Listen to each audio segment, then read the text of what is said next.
ನಿನ್ನೆ ನಾವು ಇಲ್ಲಿ ಮನೆಗೆ ಬಂದು ಮುಟ್ಟುವಾಗಲೇ ಸಂಜೆ ಲೇಟ್ ಆಗಿತ್ತು, 7 o'clock ಏನಾಯಿತು, 6:30 7 o'clock ಆಗಿದೆ. ಹಾಗೆ ಆಮೇಲೆ ಕಂಟಿನ್ಯೂ ಮಾಡಲಿಕ್ಕೆ ಆಗಲಿ, ತುಂಬ ಸುಸ್ತಾಗಿತ್ತು. ಊಟ ಮಾಡಿ ಮಲಗಿದ್ದೆ. ಇವತ್ತು ಬೆಳಿಗ್ಗೆ ನಾವು ದೇವಸ್ಥಾನಕ್ಕೆ ಹೋಗ್ತಾ ಇದ್ದೀವಿ. ಒಂದು ದೇವಸ್ಥಾನಕ್ಕೆ ಹೋಗಿ ಬಂದ್ವಿ, ಅಲ್ಲಿ ಅಷ್ಟು ವಿಡಿಯೋ ಮಾಡ್ಲಿಕ್ಕೆ ಹಾಗೆ ಅಂದರೆ ಮ್ಯೂಸಿಕ್ ಎಲ್ಲ ಇತ್ತು, ಹಾಗೆ ಮಾಡ್ಲಿಕ್ಕೆ ಹೋಗಿಲ್ಲ. ಮತ್ತೆ ಇವಳು ಹಿಡ್ಕೊಂಡು ಸ್ವಲ್ಪ ಕಷ್ಟನೇ ಆಗ್ತದೆ ನಮಗೆ. ಹಾಗೆ ಈಗ ಇನ್ನೊಂದು ದೇವಸ್ಥಾನಕ್ಕೆ ಹೋಗ್ತಾ ಇದ್ದೀವಿ. ಇಲ್ಲೇ ರಂಭಾಪುರಿ ಮಠ ಅಂತ, ಇಲ್ಲಿದ್ದವರಿಗೆ ಗೊತ್ತುಂಟು, ನಮ್ಮ ಮಂಗಳೂರವರಿಗೆ ಗೊತ್ತಿಲ್ಲ, ಬಂದಿರುವವರಿಗೆ ಗೊತ್ತಿರ್ಬೋದು. ತುಂಬ ಚೆನ್ನಾಗುಂಟು ದೇವಸ್ಥಾನ, ಮಠ. ನಾನೊಂದು 2-3-4 ಸಲ ಬಂದಿದ್ದೀನಿ. ಅದು ಮತ್ತೆ ಯಾರ ಹತ್ರ ನಾನು ಆತ ಅಂತ ಕೇಳ್ಬೇಕು, ನಿಮ್ಮ ಹತ್ರನೇ ಕೇಳ್ಬೇಕು. ಹಾಗೆ ಹಿಂದೆ ಅಮ್ಮ ಅತ್ತೆ ನೋಡಿ, ನನ್ನ ಮಗ ದೇವಸ್ಥಾನಕ್ಕೆ ಹೋಗಿದ್ದಾನೆ ಅಂತ ಅವನ ಮುಖ ನೋಡಿದ್ರೆ ಗೊತ್ತಾಗ್ತದೆ. ಮತ್ತೆ ಬಿತ್ಕೊಂಡು ಎತ್ಕೊಂಡು ಬರುವುದು ಅವನು ಎಲ್ಲಿಗೆ ಹೋದ್ರು. ಕಾಲಿಗೆ ಗಾಯ ಎಲ್ಲ ಆಯ್ತಾ ನೋಡಿ, ಕಾಲಿಗೆ ಕಾಲು ತುಳಿಸ್ಕೊಳ್ಳಿ ಮಗ ನೋಡಿ, ಕಾಲಿಗೆ ಒಂದು ಗಾಯ ಮಾಡ್ಕೊಂಡು ಬಂದಿದ್ದಾನೆ. ರಕ್ತ ಬರ್ತಾ ಉಂಟು, ಒರೆಸ್ಲಿಕ್ಕೆ ಬಿಡುವುದಿಲ್ಲ. ಅದನ್ನು ಕಾಲನ್ನು ಒರೆಸೋಣ ಅಂದ್ರೆ ಬಿಡುವುದಿಲ್ಲ ಅವನು. ಹಾಗೆ ಇರ್ಲಿ, ಅವನಿಗೆಲ್ಲ ನೋವಾಗುದು. ಈ ತರ ಇದೆ ಮುಖ. ದೇವಸ್ಥಾನ ಹತ್ರ ಬಂದ್ವಿ ನಾವು. ನೋಡಿ, ಇದು ಎಂಟ್ರೆನ್ಸ್ ದ್ವಾರ. ಅಲ್ಲಿ ಇದು ಬೋರ್ಡ್ ಇತ್ತು, ಅದು ನೋಡಿ ಇಲ್ಲ ನಾನು. ನೋಡಿ ಹೀಗೆ ಉಂಟು. ಇಲ್ಲೊಂದು ಶಿವಾನಂದ ಜ್ಯೋತಿ ಅಂತ, ಅದು ಇದು ಎಂತದು ಲಾಡ್ಜ್ ತರ ಸಮುದಾಯ, ಇದು ಸಮುದಾಯ ಭವನ. ಮುಂದೆ ಇರುವುದೇ ದೇವಸ್ಥಾನ.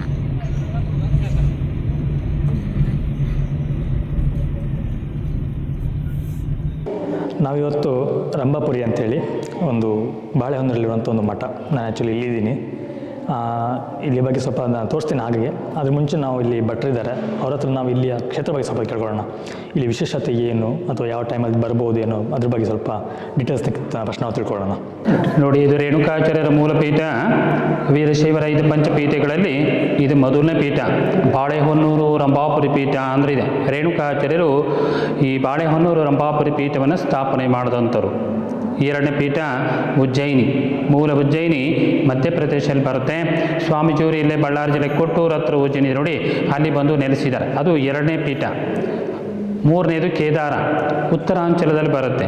ಶ್ರೀಶೈಲ ಆಂಧ್ರ, ಕಾಶಿ ಉತ್ತರ ಪ್ರದೇಶ ವಾರಣಾಸಿ. 5 ಪೀಠದಲ್ಲಿ ಈ ಬಾಳೆಹೊನ್ನೂರು ರಂಭಾಪುರಿ ಪೀಠನೇ ಮೊದಲನೇದು. ರೇಣುಕಾಚಾರ್ಯರು ಈ ಪೀಠವನ್ನು ಸ್ಥಾಪನೆ ಮಾಡಿದಂಥ ಮೂಲ ಪುರುಷರು. ರೇಣುಕಾಚಾರ್ಯರ ಪರಂಪರೆಯಲ್ಲಿ ಈಗಿನ ಸ್ವಾಮಿಗಳು ಈ ಮಠಕ್ಕೆ 121ನೇಯವರು. ಸುಮಾರು 3000 ವರ್ಷಗಳ ಇತಿಹಾಸ ಇದೆ. ಮಹಾನ್ ಪವಾಡ ಪುರುಷರು, ತಪಸ್ವಿಗಳು. ಬೆಂಗಳೂರು ಹತ್ರ ರಾಮನಗರ ರೇವಣಸಿದ್ದೇಶ್ವರ ಬೆಟ್ಟ, ಸಿದ್ಧರು ಬೆಟ್ಟ, ಶಿವಗಂಗೆ. ಗುಲ್ಬರ್ಗ ಜಿಲ್ಲೆ ರಟಗಲ್ ರೇವಣಸಿದ್ದೇಶ್ವರ ಬೆಟ್ಟ, ಬಿಜಾಪುರ ಜಿಲ್ಲೆ ಹೊರತೆ.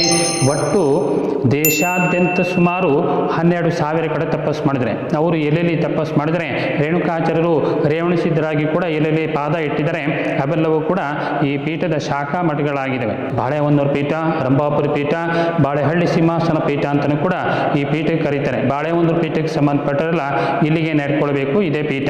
ರೇಣುಕಾಚಾರ್ಯರು ಈ ಪೀಠವನ್ನು ಸ್ಥಾಪನೆ ಮಾಡಿದಂಥ ಮೂಲ ಪುರುಷರು.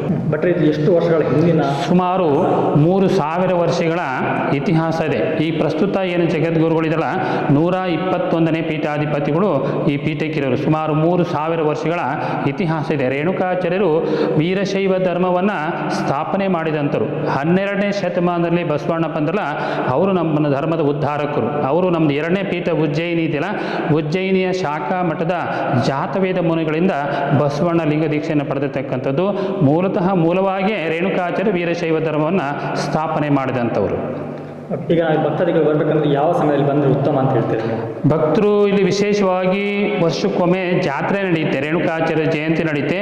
ಬಹಳ ಅದ್ಧೂರಿಯಾಗಿ 1 ವಾರ ಕಾಲ ಜಾತ್ರೆ ನಡೀತದೆ. ಪ್ರತಿ ಹುಣ್ಣಿಮೆ ಅಂದರೆ ಪೌರ್ಣಮಿ ದಿನ ವಿಶೇಷ ಪೂಜೆ ಇರುತ್ತೆ ಪೀಠದಲ್ಲಿ. ಆಗ ಜಗದ್ಗುರು ಎಲ್ಲೇ ಇದ್ದರೂ ಕೂಡ ಈ ಪೀಠದಲ್ಲಿ ಆ ದಿನ ಇಲ್ಲೇ ವಾಸ್ತವ್ಯ ಇದ್ದು ಆ ಪೂಜೆ ಪುನಸ್ಕಾರಗಳಲ್ಲಿ ಸ್ವಾಮೀಜಿ ಜಗದ್ಗುರು ಕೂಡ ಭಾಗವಹಿಸ್ತಾರೆ. ಅದು ಬಿಟ್ಟರೆ ಶ್ರಾವಣ ಮಾಸ 1 ತಿಂಗಳ ಪೂರ್ತಿಯಲ್ಲಿ ಇರ್ತಾರೆ.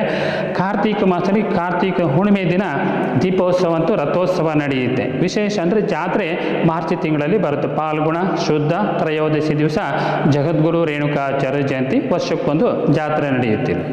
ಅಂದರೆ ವರ್ಷದ 365 ದಿನವೂ ಓಪನ್ ಇರುತ್ತೆ. ಹಾಂ, ಪ್ರತಿದಿನವೂ ಕೂಡ ಬೆಳಿಗ್ಗೆ 6 ಗಂಟೆಗೆ ಓಪನ್ ಆದರೆ 6:30ರಿಂದ ರುದ್ರಾಭಿಷೇಕ, 8 ಗಂಟೆ ಮಹಾಮಂಗಳಾರತಿ, ಸಂಜೆ 7:00ವರೆಗೆ ಮಹಾಮಂಗಳಾರತಿ. ದಿನಕ್ಕೆ 2 ಪೂಜೆಗಳು ಸ್ವಾಮಿಗೆ ನಡೀತವೆ. ಪ್ರತಿದಿನ ಬೆಳಿಗ್ಗೆ ಓಪನ್ ಆದರೆ ರಾತ್ರಿ 9 ಗಂಟೆವರೆಗೂ ಕೂಡ ದೇವಸ್ಥಾನ ಓಪನ್ ಇರುತ್ತೆ. ಯಾವಾಗ ಬಂದರೂ ಕೂಡ ಸ್ವಾಮಿ ದರ್ಶನ ಮಾಡ್ಕೊಂಡು ಹೋಗ್ಬೋದು. 3 ಟೈಮ್ ಕೂಡ ಪ್ರಸಾದ ವ್ಯವಸ್ಥೆ ಇರುತ್ತೆ. ಬೆಳಿಗ್ಗೆ, ಮಧ್ಯಾಹ್ನ, ಸಂಜೆ ಬಂದಂಥ ಭಕ್ತರಿಗೆ ಪ್ರಸಾದ ವ್ಯವಸ್ಥೆನೂ ಕೂಡ, ವಸತಿ ವ್ಯವಸ್ಥೆ ಎಲ್ಲ ಕೂಡ ಇಲ್ಲಿ ಲಭ್ಯ ಇರುತ್ತೆ. ಓಕೆ, ಧನ್ಯವಾದಗಳು. ಹೌದು. ಹಾಗೆ ಇಲ್ಲಿ ನೋಡ್ಬೋದು, ಇಲ್ಲೊಂದು ಬೋರ್ಡ್ ಹಾಕಿದ್ದಾರೆ. ಇಲ್ಲಿ ಸುಮಾರು 51 ಅಡಿ ಎತ್ತರದಷ್ಟು ದೊಡ್ಡ ಒಂದು ವಿಗ್ರಹ ಆಗುತ್ತೆ ಅಂತೇಳಿ ಹಾಕಿದ್ದಾರೆ. ಬಟ್ ಅದು ಕಾರ್ಯ ಈಗ ನಡೀತಿದೆ ಅಂದ್ಕೊಳ್ತೀನಿ. ಆ ಕಡೆ ಒಂದು ದೊಡ್ಡ ಗ್ರೌಂಡ್ ಇದೆ, ಅಲ್ಲಿ ಆಗ್ತಾ ಇದೆ. ಮೋಸ್ಟ್ಲಿ ಅದ್ರ ಕಾರ್ಯ ಸಹ ತುಂಬ ಬೇಗ ನಡಿಬೋದು. ತುಂಬ ಒಂದು ಒಳ್ಳೆಯ ಪ್ಲೇಸ್ ಅಂತ ಹೇಳ್ಬೋದು. ಮಲೆನಾಡಲ್ಲಿ ಬಂದರೆ ಒಂದು ಚೆನ್ನಾಗಿರುವಂಥ ಜಾಗ ಇದು. ತುಂಬ ಶಾಂತವಾಗಿರುತ್ತೆ, ಏನು ಜಂಗುಳಿ ಇಲ್ಲ, ತುಂಬ ಚೆನ್ನಾಗಿದೆ, ಬರ್ಬೋದು. ಹಾಗೆಯೇ ಅನ್ನಪ್ರಸಾದ ವ್ಯವಸ್ಥೆ ಇದೆ.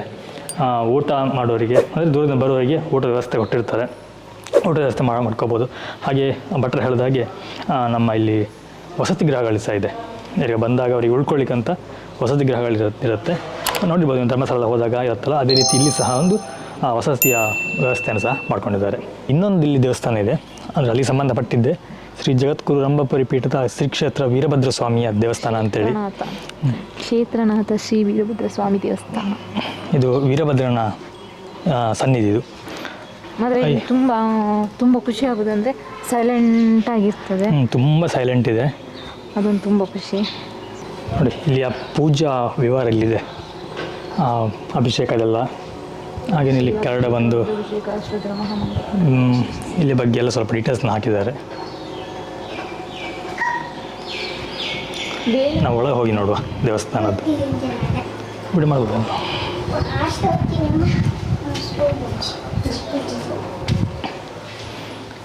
ಇದು ತುಂಬ ಹಳೆಯ ಕಾಲದ್ದು, ತುಂಬ ವರ್ಷಗಳ ಹಳೆಯದು ಒಂದು ದೇವಸ್ಥಾನ ಇದು. ಇಲ್ಲಿ ನೋಡ್ಬೋದು ಎಲ್ಲ ಒಂದು ವಾಸ್ತುಶಿಲ್ಪಗಳೆಲ್ಲ ಹೇಗಿದೆ ಅಂತೇಳಿ. ನೋಡಿ, ಈ ಕೆತ್ತನೆ ಸಹ ಹಾಗೆ ತುಂಬ ಚೆನ್ನಾಗಿದೆ ನೋಡಿ.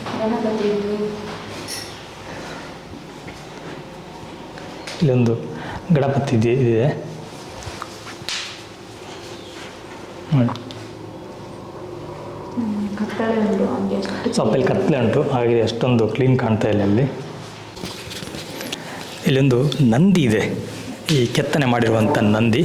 ಈ ನಂದಿ ಒಂದು ತುಂಬ ವಿಶೇಷವಾದಂಥ ನಂದಿ ಅಂತೆ. ಇದ್ರ ಬಗ್ಗೆ ನಾವು ಇಲ್ಲಿ ಭಟ್ರಿದ್ದಾರೆ, ಭಟ್ರ ಹತ್ರ ನಾವು ಕೇಳುವ ಏನು ಅನ್ನೋದು. ಬಟ್ ನಾವು ಇಲ್ಲಿ ನಂದಿ ತೋರಿಸಲ್ಲ, ಆ ನಂದಿ ವಿಶೇಷತೆ ಏನು? ಇದು ರಂಭಾಪುರಿ ಪೀಠ. ಈ ರಂಭಾಪುರಿ ಪೀಠದಲ್ಲಿ ಅತಿ ಮುಖ್ಯವಾಗಿರೋದು ಈ ಉದ್ಭವ ನಂದಿ, ಹರಕೆ ನಂದಿ ಮತ್ತು ಚಂದ್ರವಳ್ಳಿ ನಂದಿ ಅಂಥೇಳಿ.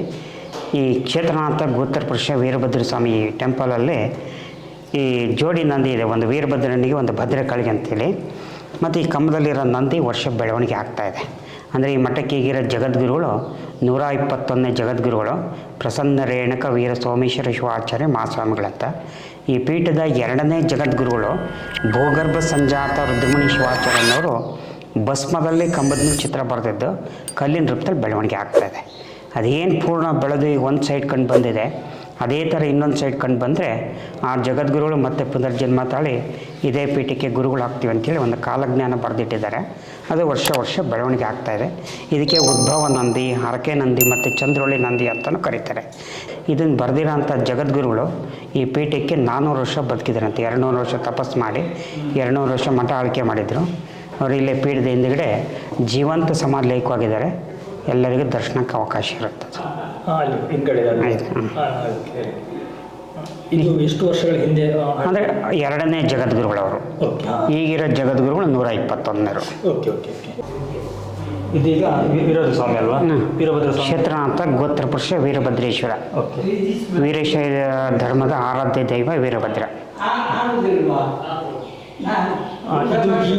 ಎಷ್ಟು ವರ್ಷಗಳ ಹಿಂದೆ ಈ ಟೆಂಪಲ್ಗೆ 2000 ವರ್ಷ ಇತಿಹಾಸ ಇದೆ. 2000 ವರ್ಷ ಹಿಂದಿಂದ ಇದಾಗಿರೋದು. ಈಗ ಚೋಳರ ಕಾಲದ್ದು ದ್ರಾವಿಡ ಶೈಲಿಯಲ್ಲಿದೆ. ಚೋಳರ ಕಾಲ ದ್ರಾವಿಡ ಶೈಲಿಯಲ್ಲಿ. ಹಾಂ ಬಟ್ ಇದು ಏನು ಇದ್ರ ಬಗ್ಗೆ ಹೇಳ್ತೀರಿ ಸ್ವಲ್ಪ? ಇದು ಆದಿ ಜಗದ್ಗುರು ಶಂಕರಾಚಾರ್ಯರಿಗೆ ರೇವಣ ಸಿದ್ಧರು ಚಂದ್ರಮೌಳಿ ಲಿಂಗ ಅನುಗ್ರಹಿಸ್ತಾ ಇರತ್ತಿದ್ದು. ಓಕೆ, ಹಾಂ ಹಾಂ. ಅಲ್ಲಿ ಬರೆದಿದ್ದಾರೆ ಶ್ರೀ ಭದ್ರಕಾಳಿ ಅಮ್ಮನವರು ಅಂತ.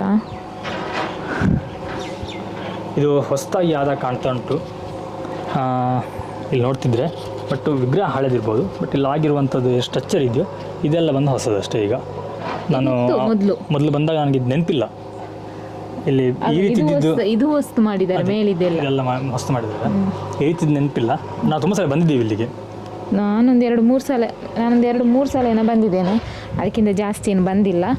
ಅಂದರೆ ಮತ್ತೆ ಇರಲಿಲ್ಲ ನಾವಿಲ್ಲಿ 1-2 ವರ್ಷ 3 ವರ್ಷ ಏನೋ ಇದ್ದದ್ದು. ಇನ್ನೊಂದು ಹೋಗುದು ನಾವು ಇಲ್ಲಿ ಕೆಳಗೆ ಅಂಡರ್ಗ್ರೌಂಡಲ್ಲಿ ಶಿವಲಿಂಗ, ಅಲ್ಲಿ ಗುರುಗಳು ಏನು ಲಿಂಗ ಹಾಕಿದೆ ಅಂತ ಅದಂತ ಹೇಳಿದ್ರಲ್ಲ, ಅಲ್ಲಿಗೆ ನೋಡು, ಅಲ್ಲಿ ಹೋಗಿ ತೋರಿಸ್ತೀವಿ. ಅಮ್ಮೋ ಅಲ್ಲಿ ಕಾಣ್ತದಲ್ಲ, ಅದು ಚೌಡೇಶ್ವರಿ ದೇವಸ್ಥಾನ ಅಂತ. ಬಟ್ ನಾವೀಗ ಅಲ್ಲಿಗೆ ಹೋಗ್ತಾ ಇಲ್ಲ, ಲೇಟ್ ಆಯಿತು. ಯಾಕಂದರೆ ನನ್ನ ಮಗಳಲ್ಲಿ ಅಳ್ತಾ ಇದ್ದಾಳೆ. ಅದೊಂದು ಆ ಕಾರಣದಿಂದಲೇ ಸ್ವಲ್ಪ ಅರ್ಜೆಂಟಾಗಿ ವೀಡಿಯೋ ಮಾಡ್ತಾ ಇದ್ದೀವಿ. ಇನ್ನು ಇಲ್ಲಿಗೊಂದು ತೋರಿಸಿ ಹೋಗೋಣ ಅಂತ ಬಂದಿದ್ದೀವಿ. ಇದು ನಾವೀಗ ಬರ್ತಾ ಇರೋದು ಕಾಲಜ್ಞಾನಿ ಜಗದ್ಗುರು ರುದ್ರಮುನಿ ಆಚಾರ್ಯ ಶಿವಯೋಗಿ ಸಮಾಧಿ ಅಂತ. ಅಂದರೆ ಅವರು ಇಲ್ಲಿ ಜೀವಂತ ಸಮಾಧಿ ಆಗಿರುವಂಥ ಜಾಗ. ಬನ್ನಿ ನೋಡೋಣ. ಅಂದರೆ ಇದು ಲಿಂಗ ಇಲ್ಲಿ ಉಂಟು. ಎಂಟ್ರೆನ್ಸ್ ನಾವು ಒಳಗೆ ಬರುವಾಗ ಮತ್ತೆ ಈಚೆ ಕೆಳಗೆ ಬರಬೇಕು. ಸ್ವಲ್ಪ ಜಾಗ್ರತೆ ಮಾಡಿಕೊಂಡು ಬನ್ನಿ. ಮಕ್ಕಳನ್ನೆಲ್ಲ ಇಟ್ಕೊಂಡು ಬರಲಿಕ್ಕೆ ಆಗಲ್ಲ, ಸಣ್ಣ ಮಗು. ಸ್ವಲ್ಪ ಅಂದರೆ ಸ್ಟೆಪ್ ಈ ಥರ ಉಂಟು, ನೋಡ್ಕೊಂಡು ಬಂದರೆ ಆಯಿತು.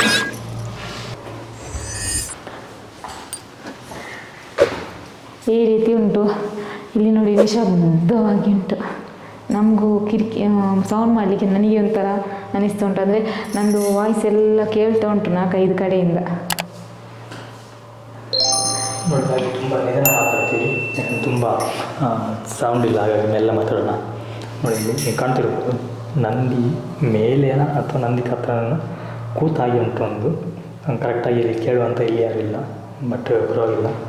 ಇಲ್ಲಿ ನೀವು ಬಂದು ಇಲ್ಲಿ ಫೀಲ್ ಮಾಡಬೇಕು, ಇಲ್ಲಿ ಒಂದು ಎಷ್ಟು ಖುಷಿ ಇದೆ ಅಂತ ಹೇಳಿದ್ರೆ. ಖುಷಿ. ಇನ್ನೊಂದು ಏನಂದರೆ ಇಲ್ಲಿ ತುಂಬ ಕೋಲ್ಡಾಗಿ ಉಂಟು.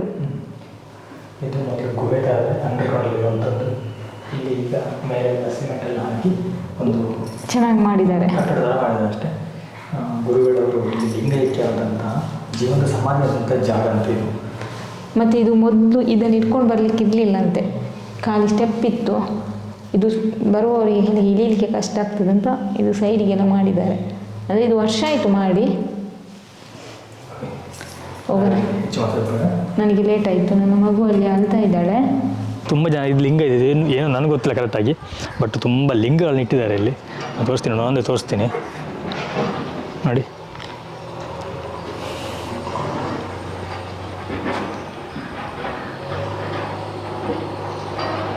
ಇಲ್ಲೇನು ಲಿಂಗ ಇದೆಯೋ ಇದೇ ರೀತಿ ತುಂಬ ಇದೆ ಲಿಂಗಗಳಿಲ್ಲಿ ನೋಡಿ, ಸುಮಾರಿದೆ ಇಲ್ಲಿ. ಬಟ್ ಒಳಗೆ ಹೋಗ್ಲಿಕ್ಕೆ ಆಗ್ತಾಯಿಲ್ಲ, ಇಲ್ಲಿ ಬೀಗ ಹಾಕಿದ್ದಾರೆ. ಇಲ್ಲಿ ಮಾತ್ರ ಅಲ್ಲ, ಇದೇ ರೀತಿ ನಮಗೆ ಆ ಕಡೆ ಸಹ ಇದೆ. ಅಲ್ಲಿ ಏನಿದೆಯೋ ಉದ್ದಕ್ಕೂ ಅಲ್ಲೂ ಸಹ ಇದೆ. ಬರಬೇಕು, ಫ್ರೀಯಾಗಿ ಬಂದಾಗ ಇದನ್ನೆಲ್ಲ ಕ್ಲೀನಾಗಿ ನೋಡ್ಬೋದು. ನಮಗೆ ಈಗ ಸ್ವಲ್ಪ ಎಲ್ಲ ಹೋಗ್ಲಿಕ್ಕುಂಟು, ಹಾಗೆ ನಮಗೀಗ ಅಷ್ಟೊಂದು ವೀಡಿಯೋ ಮಾಡಲಿಕ್ಕೆ ಆಗ್ತಾಯಿಲ್ಲ. ಇನ್ನೊಂದೇನಂತಂದರೆ ಮಗು ಬೇರೆ ಅಳ್ತಿದ್ದಾಳೆ. ಹಾಗಾಗಿ ನಾವೆಲ್ಲ ಇನ್ನು ಮಗನ ಕರ್ಕೊಂಡು ಮನೆಗೆ ಹೋಗಬೇಕು. ನಿನ್ನೆ ಜರ್ನಿ ಈ ಜರ್ನಿ ಮಾಡಿ ಸ್ವಲ್ಪ ಸುಸ್ತಾಗಿದ್ದಾಳೆ. ನಾವೇನಾಗ ವೀರಭದ್ರ ಸ್ವಾಮಿ ದೇವಸ್ಥಾನ ಹೋದ್ವಲ್ಲ, ಅದರ ಮೇಲ್ಛಾವಣಿ ಇದೆಲ್ಲ ಎಷ್ಟು ಚೆನ್ನಾಗಿದೆ. ಈಗ ಸ್ವಲ್ಪ ನೋಡಿದಾಗ ಶೃಂಗೇರಿಯ ನೆನಪಾಗುತ್ತೆ ಅಲ್ಲಿಯೂ. ಹಾಗೆ ಈ ಕಡೆ ನೋಡಬೇಕು, ಎಷ್ಟೊಂದು ಒಳ್ಳೆ ಕ್ಲೈಮೇಟ್ ಇದೆ ಅಂತ ಹೇಳಿದ್ರೆ ತುಂಬ ಚೆನ್ನಾಗಿದೆ. ನಾನು ನಿಮ್ಗೆ ಇನ್ನೊಂದು ತೋರಿಸ್ತೀನಿ. ಇಲ್ಲಿಗೆ ಈ ಬಾಳೆಹೊನ್ನೂರು ಕಡೆಗೆ ಯಾರಾದರೂ ಬಂದರೆ ಈ ಹೆಲಿಕಾಪ್ಟ್ರಲ್ಲಿ ಬಂದರೆ ಇಳಿಲಿಕ್ಕೆ ಅಂಥೇಳಿ ಒಂದು ಹೆಲಿಪ್ಯಾಡ್ ಮಾಡಿದ್ದಾರೆ. ಅಲ್ಲಿ ಕಾಣ್ತಿರ್ಬೋದು, ಅಲ್ಲಿ ಕಾಣ್ತಿರ್ಬೋದು ನೋಡಿ, ಹೆಲಿಪ್ಯಾಡು ನೋಡಿ, ಇದು ಹೆಲಿಪ್ಯಾಡು. ಅಲ್ಲಿ ಏನೋ ಕೆಲಸ ನಡೀತಾ ಉಂಟು. ನಾನು ಆವಾಗ ಏನು ನಿಮಗೆ ಅಲ್ಲಿ ಹೇಳಿದ್ನೋ 51 ಅಡಿ ಇದ್ದು, ಅದು ಮೋಸ್ಟ್ಲಿ ಇಲ್ಲೆಲ್ಲ ಅನಿಸುತ್ತೆ, ಅದು ಗೊತ್ತಿಲ್ಲ ನನಗೂ. ಆ ಕಡೆ ನೋಡಿದಾಗ ಫುಲ್ಲಾಗಿ ಬೆಟ್ಟ ಗುಡ್ಡ ಕಾಣುತ್ತೆ ನೋಡಿ, ಎಷ್ಟು ಚೆನ್ನಾಗಿದೆ. ಸೂಪರ್ ಕ್ಲೈಮೇಟ್ ಅಂತ ಚೆನ್ನಾಗಿದೆ. ತುಂಬ ಖುಷಿ ಅನಿಸುತ್ತೆ ಇಲ್ಲಿ ಬರಲಿಕ್ಕೆ. ಅಷ್ಟೇ ಇಲ್ಲಿ ಬಂದಾಗ ಏನೋ ನೆಮ್ಮದಿ ಅನಿಸುತ್ತೆ, ತುಂಬ ಶಾಂತವಾಗಿದೆ. ಈಗ ಒಂದು ಗಾಡಿ ಸೌಂಡ್ ಬರ್ತುಂಟು, ಹಾಗೆ ಸ್ವಲ್ಪ ಸೌಂಡ್ ಕೇಳ್ತುಂಟು. ಇಲ್ಲಾಂತಂದರೆ ತುಂಬ ಶಾಂತವಾಗಿರುತ್ತೆ. ಯಾವುದೇ ರೀತಿಯ ಗದ್ದಲ ಇಲ್ಲ, ಗಡಿಬಿಡಿ ಇಲ್ಲ. ಆರಾಮ್ಸೆ ನಾವು ಕೂತ್ಕೊಂಡು ದೇವರ ದರ್ಶನ ಮಾಡಿಕೊಂಡು ಒಂದು ಏನು ಹೇಳ್ತಾರೆ ಶಾಂತವಾದ ಮನಸ್ಸಿನಿಂದ ಇಲ್ಲಿಂದ ಹೋಗ್ಬೋದು. ತುಂಬ ಚೆನ್ನಾಗಿದೆ ಪ್ಲೇಸ್.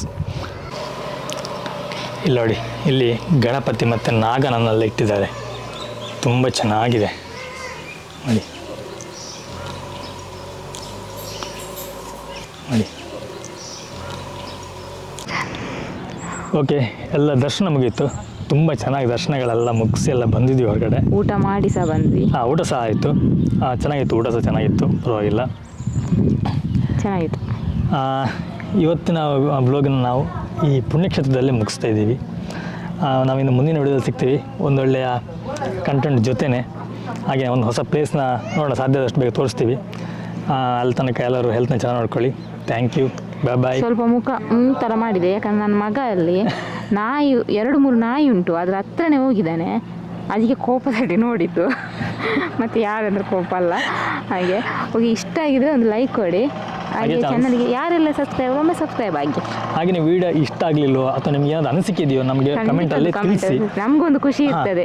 ಅಂದರೆ ನಮ್ಮ ಕುಟುಂಬನೇ, ನಾವು ಯಾವಾಗಲೂ ನಮ್ಮ ಕುಟುಂಬ ಅಂತಲೇ ಹೇಳೋದು. ನಮ್ಮ ಅಂದರೆ ಸಬ್ಸ್ಕ್ರೈಬ್ ಅನ್ನೋದಕ್ಕಿಂತ ನಮ್ಮ ಸಬ್ಸ್ಕ್ರೈಬರ್ ಅನ್ನೋದ್ರಿಂದ ನಮ್ಮ ಕುಟುಂಬನೇ, ಫ್ಯಾಮಿಲಿ ಅಂತ ನಮ್ಮ ಫ್ಯಾಮಿಲಿ ಹೇಳ್ಬೋದು. ನೀವು ಏನಾದ್ರು ಹೇಳ್ತೀರಾ, ಏನಾದರೂ ಒಂದು ಒಳ್ಳೆಯದು ಅಥವಾ ಕೆಟ್ಟದ್ದು ನಮಗೆ ಹೇಳಿದಾಗ ಉಂಟಲ್ಲ, ನಮ್ಗೆ ಖುಷಿ ಅನಿಸುತ್ತೆ. ಓಕೆ, ನಮ್ಮಿಂದ ಈ ತಪ್ಪಾಗಿದೆ ಅಥವಾ ನಾವು ಇದನ್ನು ಸರಿ ಮಾಡ್ಕೋಬೇಕು ಅಂತೇಳಿ ನಮಗೊಂದು ಅವಕಾಶ ಸಿಗುತ್ತೆ ಸರಿ ಮಾಡ್ಕೊಂಡು. ಖಂಡಿತ ನನಗೆ ತುಂಬ ಅಂದರೆ ತಿದ್ದುಕೊಳ್ಳಿಕ್ಕೆ ನನಗೆ ಗೊತ್ತಿಲ್ಲದು ಏನಾದರೂ ಇದ್ದರೆ ಹೇಳಿ, ನಾನು ಯಾವಾಗಲೂ ಹೇಳ್ತೀನಿ, ಈಗಲೂ ಹೇಳ್ತಾ ಇದ್ದೀನಿ. ಓಕೆ, ನಾವಿನ್ನು ಮುಂದಿನ ವಿಡಿಯೋದಲ್ಲಿ ಸಿಗೋಣ. ಅಲ್ಲಿ ಒಟ್ಟಿಗೆ ಬಾಯ್ ಬಾಯ್.